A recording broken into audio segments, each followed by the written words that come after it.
Okusinziira ku ssemateeka wa Uganda eyabagibwa mu mwaka gwa 1995, Uganda erimu amawanga 56 kyokka nga ku gano matono ag'enkizo era agamanyiddwa, ekiviiriddeko abantu abamu okutandika okwegaana obuwangwa bwabwe, abalala ne beerabira ne gye basibuka.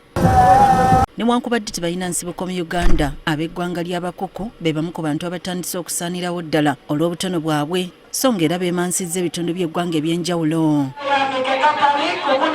Kati nga bategedde obulwabe balimu, batandise kawefube okuddamu okwekunga ko n'okuzuukusa obuwangwa bwabwe nga babuulira enjiri, naddala nga bayita mu kibiina kimusaalaba evangelical choir.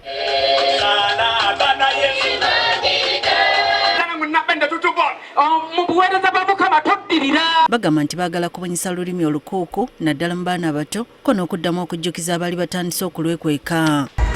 Tulonkinga era nga ebitabo gyebali kuwandiika basobole kuwigiriza abaana baffe kutandika ku nasale nga basobola kwogera lulimi lukuku ne Luganda. Batubuulidde enteekateeka y'okukyusa Bayibuli mu lulimi olukuku weetuuse. Bamaze okutuuka mu ndagaano empya, ekitabo kya Luka efulumye n'ekitabo kya bikola bwe batume. Kakati bali mu prosesi ey'okugenda mu maaso okuvunula Bayibuli eyo mu lulimi lwa kuku community. Bakalaatidde abazadde obutasuulira buwangwa bwabwe. Mbadde nkubiriza abantu baffe okumanyisa abaana baabwe okuyiga olulimi olukuku. Okuyiga olulimi kuku olina oddukozesa nnyo ng'omuzadde okuyigiriza mwana. Minisita omubeezi ow'ebyensimbi n'okuteekerateekera eggwanga Amusulugoloobi asuubiza okubakwasizaako mu kutumbula obuwangwa bwabwe.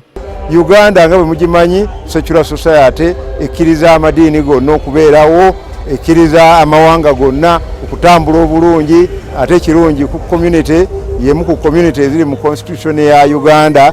Ebyafaayo biraga nti abakuku bano bava mu ggwanga lya Sudan oluvannyuma lw'olutalo lw'ekiyeekero olwabalukawo mu mwaka gwa 1983 nga luno lwava ku bawalabu okwagala okukaka eggwanga lyonna okukkiriza mu tteeka lya Sharia abasinga kye baawakanya era okukakkana ng'abamu basenze mu Uganda mu disitulikiti y'e Moyo, Yumbe n'oluvannyuma ne basensera Busaana mu disitulikiti y'e Kayunga.